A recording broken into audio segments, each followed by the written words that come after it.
Hello everyone, and welcome to my General Hospital official channel. I hope everyone is having a wonderful day. Before we begin, please hit the subscribe button and give this video a thumbs up. According to General Hospital spoilers, Ava Jerome is likely to get off easy for her role in the death of baby Irene/baby Adela. Fans are aware that Kristina Corinthos Davis lied like a rat on the stand. She remembered the incident before coming under oath, and while it's evident that temperatures were high during their Metro court encounter, Ava did not force the expecting mother. This twists the entire story by blaming Ava for what appears to be a horrific accident that resulted in the newborn's death. Kristina is still outraged, vowing to avenge not only her daughter's life, but also that of her half-brother, Morgan Corinthos, whom she has referenced several times recently. Still, how horrible will Kristina feel if the jury returns a not guilty judgment for Ava? Kristina's father, Sonny Kristina, makes a promise to her during the General Hospital preview for the week of December 2nd to 6th. A video footage of the two is presented in the courtroom where Ava's trial is being held, and he pledges that if the system fails Kristina, he will not. Given the circumstances, the mob boss said some very bold remarks. Kristina has been pleading with Ava to pay for her baby's death for quite some time, and Sonny has managed to keep her away. Kristina wanted Ava to be killed after her baby died, but Alexis Davis and Sonny were able to persuade her otherwise. Kristina understands her father has it in him to kill Ava, given that he recently executed John Jagger Cates.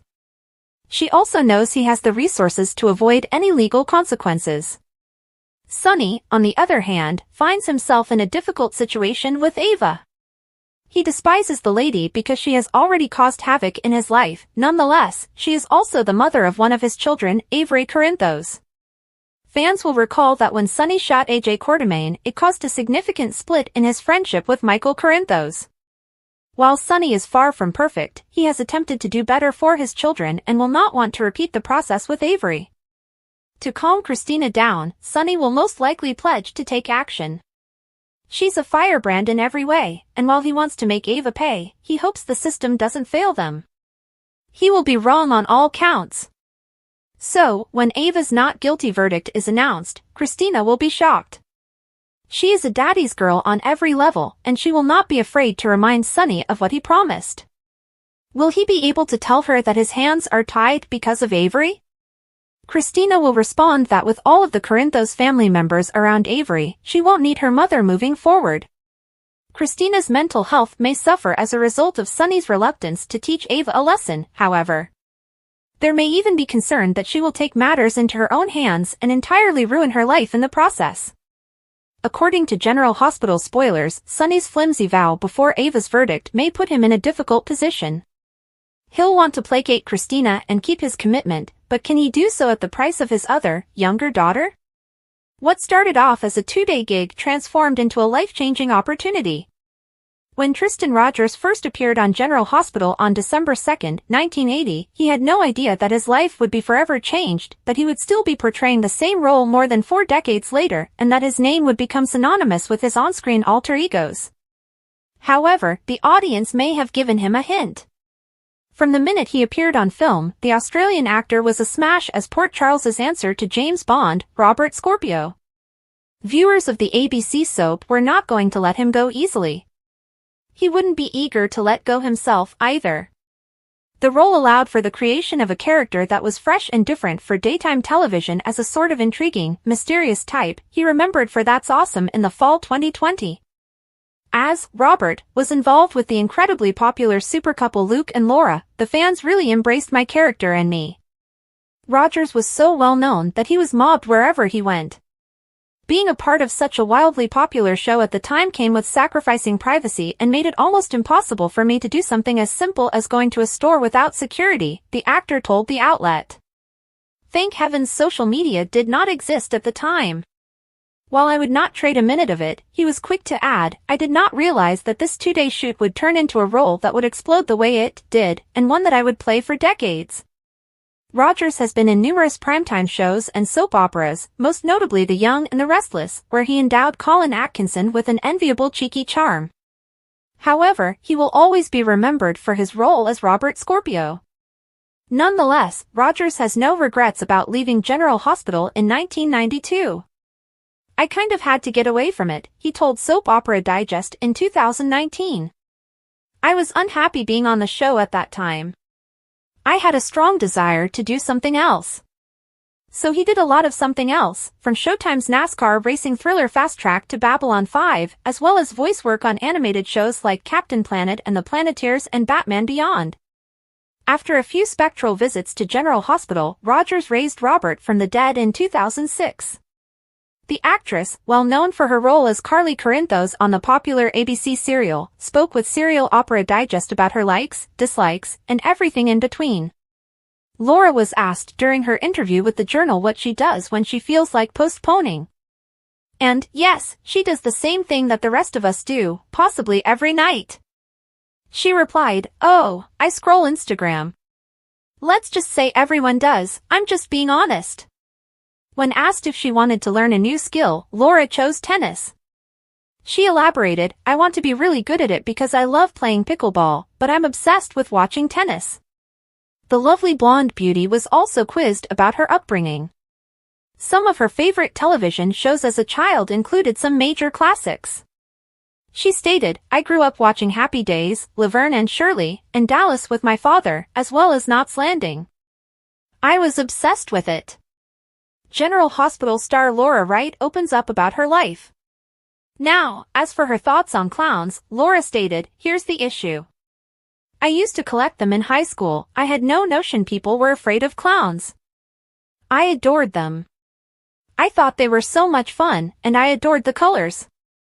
They always seemed so cheerful. I owned a clown necklace. I had a clown lamp, clowns all over my bedroom, and when my pals came over, they were like, 'What the hell?'" Laura also revealed that one song always gets her moving on the dance floor. "Honky Tonk Woman" by the Rolling Stones. "So fantastic," she said. Let us know what you think by leaving a comment below. Jocelyn and Trina were eating at Bobby's when she realized Trina was deep in contemplation. Jocelyn was fascinated when Trina mentioned that she had been thinking about Kai. Trina was apprehensive since she anticipated Kai to meet them, but he never arrived. Jocelyn mentioned that he wasn't even late yet. Trina was still frustrated. "It'd definitely be easier if I did the task myself. Then I wouldn't waste time waiting for him or explaining anything to him," Trina stated. Jocelyn mentioned that Trina may be a bit of a control freak. Trina confessed that Jocelyn was correct, but she preferred it that way. General Hospital spoilers indicate that there is a lot more to Giovanni Gio Palmieri's plot than meets the eye. When he initially appeared in storylines in May, it appeared that he was brought in as a romantic interest for Trina Robinson. However, the two lacked sparks, implying that the drama may be headed in a different route. The show has emphasized Lois Cerullo's inability to maintain secrets, although it appears she has been keeping something hidden for years. There's a mystery surrounding Gio and his maternal history, and Lois takes a personal interest in a young guy that goes much beyond the desire to assist a fellow Bensonhurst neighbor. Then there's the issue of Brooklyn Quartermaine and Harrison Chase attempting to expand their family. GH watchers believe that if Brooklyn becomes pregnant, this will not be her first rodeo. Especially when Chase emphasizes all of the baby firsts they will be experiencing. Dante Falconeri recently slammed Carly Spencer for pretending to care about Lulu Spencer. The moment reminded fans of the relationship between Lulu, Brooklyn, and Dante. There was a lot of hostility between the three because Carly hired Brooklyn to break up Dante and Lulu back in the day, which she attempted to do by drugging the cop and seducing him. Of course, Brooklyn claimed vehemently that nothing had happened. Some GH watchers believe Brooklyn did the deed with Dante and had a baby, which she put up for adoption off-screen. Furthermore, the GH team has been known to rewrite history in the past, so this is not surprising. Lois would have likely supported her daughter throughout the struggle and assisted with the adoption. She may also have taken over the section where the infant was handed over to its new parents, something Brooklyn would have found too difficult to execute. Many people believe Gio is the unknown offspring of Dante and Brooklyn, yet Brooklyn is completely unaware that he is her long-lost son. Lois would undoubtedly be aware, and because Sonny Corinthos has supported many of Joe's violin activities as well as his education, he may also be aware of everything, but this is difficult to determine. Still, Lois has kept this a secret for so long, it doesn't appear that she'd easily spill the beans for nothing. As this tale progresses, what will blow the secret out of the water? Nothing like a medical emergency to bring such issues to light. What if Gio needed a transplant or bone marrow donation of any sort? Perhaps only a family member can save him. According to the account, Joe's parents died many years ago, and he was an only child. So, if a health issue arose and physicians were running out of time, everyone would believe there was no possibility of saving the young gifted musician. Still, if he is Dante and Brooklyn's long-lost illegitimate kid, he has two healthy parents and a multitude of relatives in Port Charles who would give anything to keep him alive and well. According to General Hospital spoilers, Joe's life being on the line may be the only thing that prompts Lois to come forward at this point, so viewers will have to wait and see what triggers Joe's grandparents to confess the truth. Fans were startled to learn last weekend that Chad Duell, who has played Michael on General Hospital for 14 years, is leaving. "I've decided to step away from the show," the daytime favorite revealed. "This wasn't an easy decision for me, but it feels like the right time in my life." He went on to thank the cast and crew who have been like family and told his fans that their unwavering support, love, and encouragement meant the world to him. "This isn't a goodbye, it's a see you later." If you want to wish the actor well in the next chapter of his life, you can attend an upcoming Zoom event with Duell and Caitlin McMullen on Sunday, January 25, 2025. There are several alternatives available. General admission is $25 plus fees. Even though you'll be off-screen, you can still ask questions using the chat option. Zoomy tickets are $40 plus fees, and you'll appear on Zoom alongside Duell and McMullen. Super Zoom tickets are $99 plus fees, and you'll appear on screen with the actors for 75 minutes, as well as engage in a 30-minute post-Zoom event with plenty of interaction. As a bonus, the actors will send you an email with a video. The fan event will begin at 7 p.m. Eastern Time, with the Super Zoom event starting at 8:30 p.m. For additional information and to reserve your space, go to Coastal Entertainment. Again, we wish Duell the best of luck and look forward to seeing what comes next for the actor. According to General Hospital teasers, Lulu Spencer is soon to uncover how much has happened during her year-long slumber. Lulu has been unconscious for 4 years and has not realized it until now. She didn't ask Cody the year when she asked for the date, so she believed she'd just been gone for a few days. But when she arrived home, she realized something was wrong since someone else had moved in. But it became clear after she communicated with her son, Rocco Falconeri. General Hospital spoilers: Lulu Spencer will want to visit her daughter. Rocco has matured significantly and is now in his adolescence, which is a stark contrast to the last time Lulu saw him. So, as she learns more about what happened during her absent years, she'll most certainly have one pressing question. She'll want to know why her daughter, Charlotte Cassadine, is missing. Lulu is not going to enjoy what she hears, to say the least. Charlotte is now on the run with her father, Valentine Cassadine. GH spoilers: Valentine Cassadine is in hiding. Valentine was identified earlier this year as the leader of the enigmatic Pikeman Group, a clandestine armaments trader. When Anna learned of Valentine's participation, she alerted the FBI. But first, she told Valentine that they were coming for him, giving him enough time to grab Charlotte and flee. Charlotte and Valentine haven't been heard from since. This news will undoubtedly raise alarms for Lulu, who is in no shape to go hunting for her kid on her own. General Hospital spoilers: Lulu Spencer will turn to Jason Morgan for assistance. Before Lulu awoke, Jason Morgan agreed to assist Anna Devane in locating Charlotte and returning her to her mother. They enlisted Damian Spinelli to help them, but he has yet to locate Valentine or Charlotte. When Lulu finds Charlotte is missing, expect her to approach Jason and urge him to bring her daughter home. Even if Jason hadn't planned to assist Anna, he couldn't turn down Lulu, who has already suffered plenty. What are your thoughts? Where are Valentine and Charlotte today? How will Lulu react when she learns her daughter is missing? Will Jason and Anna be able to get Charlotte home safely? Anything can happen in Port Charles, so stay tuned to General Hospital, which airs weekdays on ABC. And don't forget to come back here on a regular basis for all the latest General Hospital news, information, and spoilers. What are your thoughts? Where are Valentine and Charlotte today? How will Lulu react when she learns her daughter is missing? Will Jason and Anna be able to get Charlotte home safely? Anything can happen in Port Charles, so stay tuned to General Hospital, which airs weekdays on ABC. And don't forget to come back here on a regular basis for all the latest General Hospital news, information, and spoilers. Curtis remembered Michael telling him that Drew wanted Michael to be Aurora's new CEO.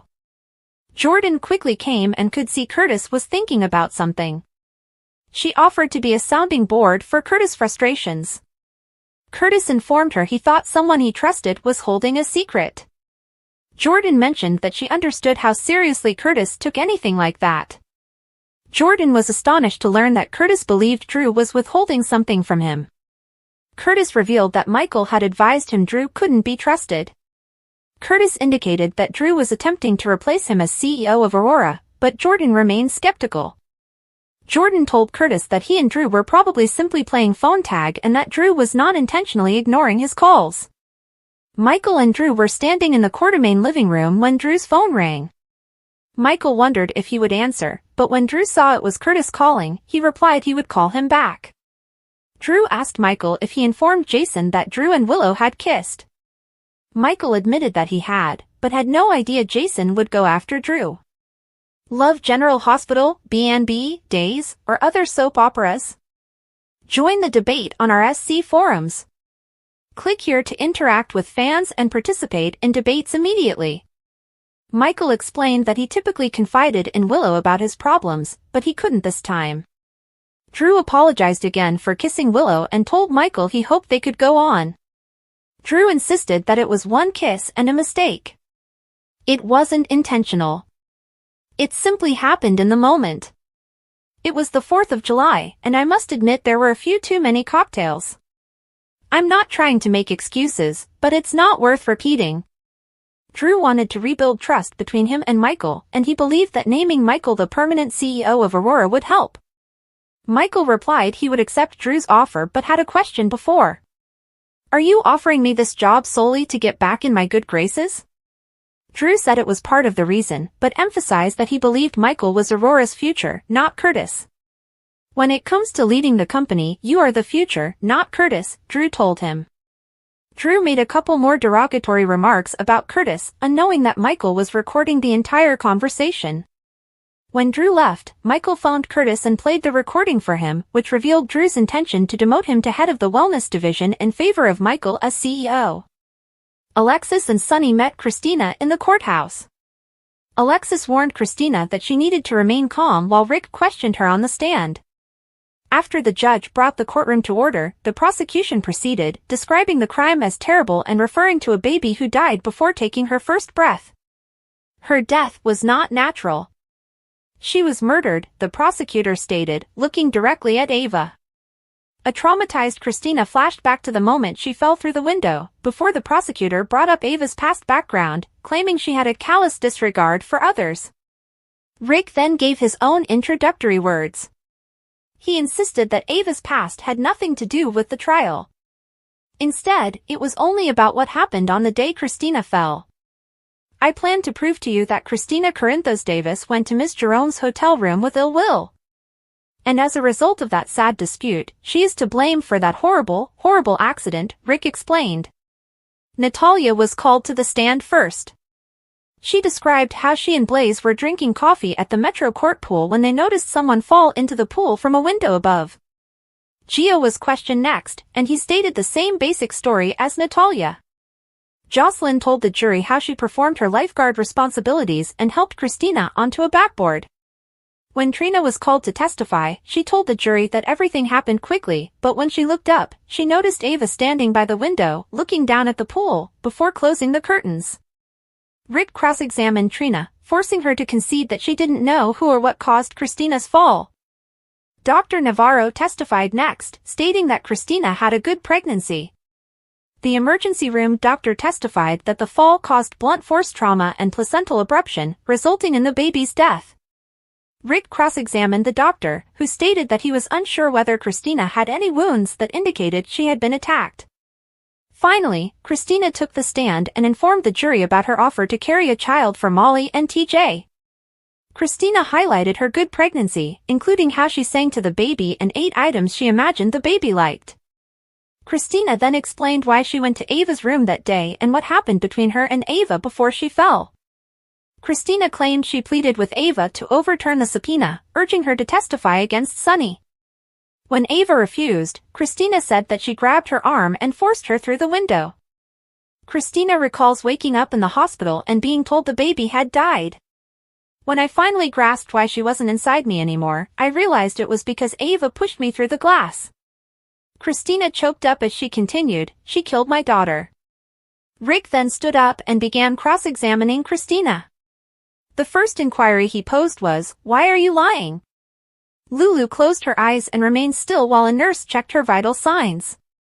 As soon as the nurse left, she sat up in bed, placed both feet on the floor, and took several steps. Lulu could also hear Cyrus' voice outside the door, informing someone that he had found a better institution for her in South Carolina. Lulu climbed back into bed as quickly as she could and pretended to be in a coma again.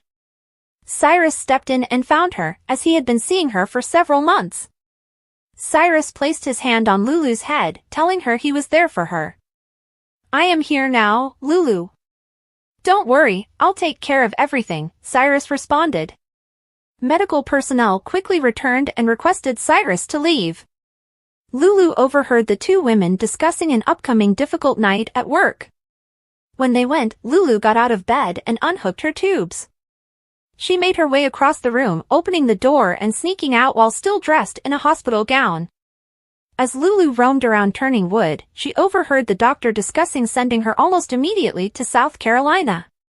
Lulu, afraid, set off the fire alarm as a distraction before grabbing a pair of scrubs and a hoodie. She grabbed the garments and fled turning wood as quickly as she could. Once dressed and on the side of the road, Lulu flagged down a motorist to assist her. As Lulu roamed around turning wood, she overheard the doctor discussing sending her almost immediately to South Carolina. Lulu, afraid, set off the fire alarm as a distraction before grabbing a pair of scrubs and a hoodie. She grabbed the garments and fled turning wood as quickly as she could. Once dressed and on the side of the road, Lulu flagged down a motorist to assist her. As Lulu roamed around turning wood, she overheard the doctor discussing sending her almost immediately to South Carolina. Lulu, afraid, set off the fire alarm as a distraction before grabbing a pair of scrubs and a hoodie. She grabbed the garments and fled turning wood as quickly as she could. Once dressed and on the side of the road, Lulu flagged down a motorist to assist her. As Lulu roamed around turning wood, she overheard the doctor discussing sending her almost immediately to South Carolina. Drew met Alexis in her new office. She quickly asked, "Who did that to your face?" as Jason entered. Alexis summoned both of them, remarking that she did not believe they would come if they knew the other was present. Drew attempted to go, but Alexis stopped him. She assured the boys that if they had ever loved Sam, they would listen to her. Jason and Drew sat with copies of Sam's will. Drew revealed that Sam had wanted him to be Danny's guardian, but Jason pointed out that the will was written before Sam realized Jason was alive. "Was it Sam's intention to grant custody of my son to Drew no matter what?" Jason inquired.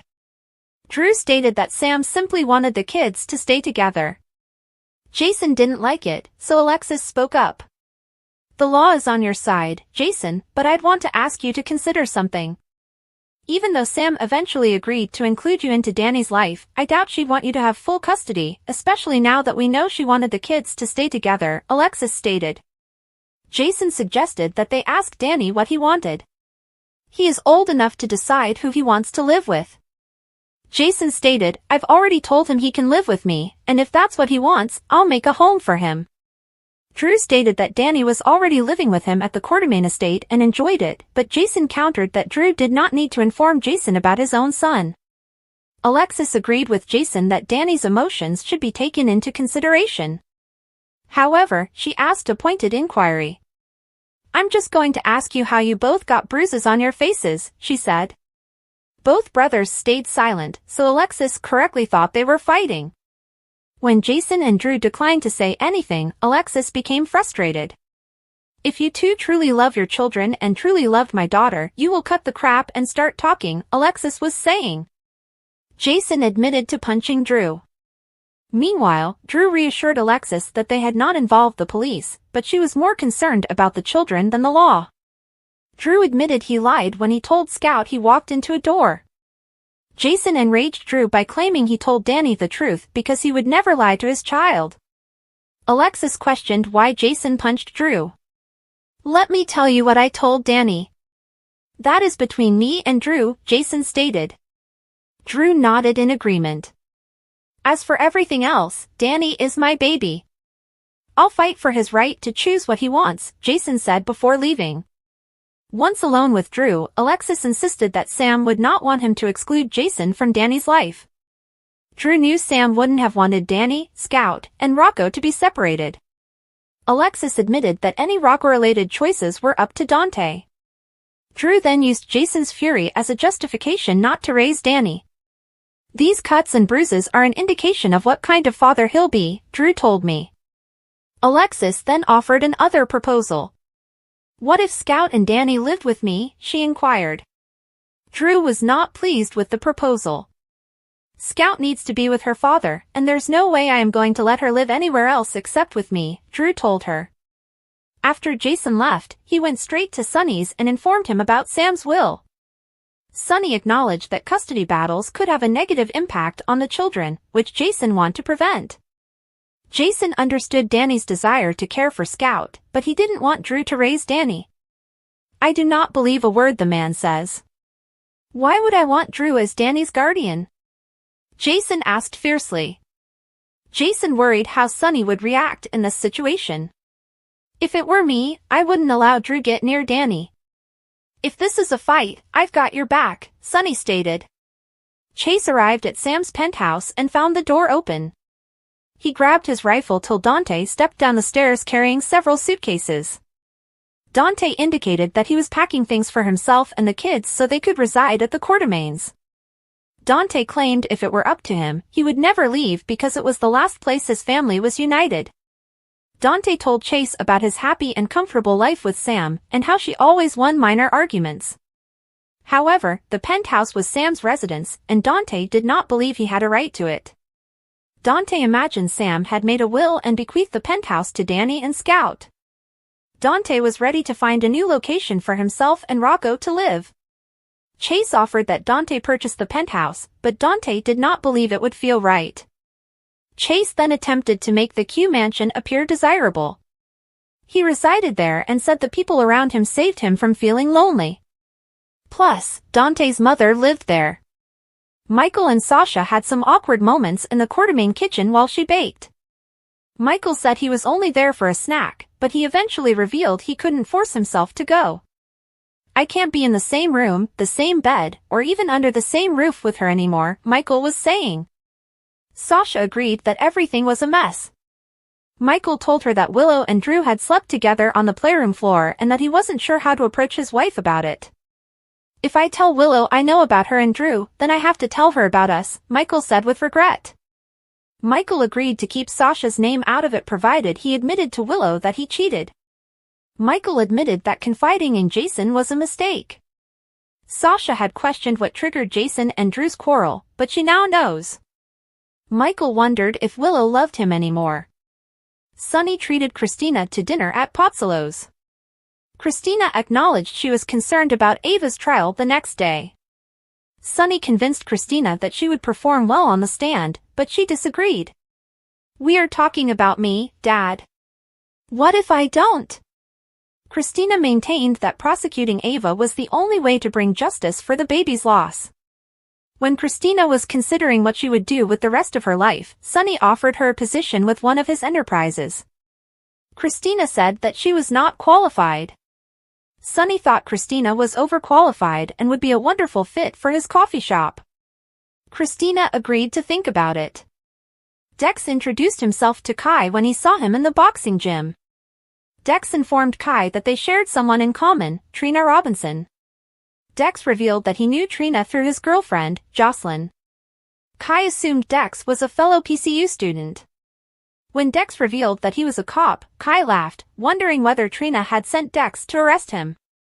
Dex laughed before stating, "Trina can be intense, but she's a sweetheart." Dex and Kai looked to become good friends, and they even sparred in the boxing ring for a while. Dex was happy when Kai offered him tickets to the PCU vs Landview game. They stopped sparring so Kai could go meet Trina for a study session. Thanks for watching. If you like this video, so please don't forget to subscribe my channel and don't miss any update.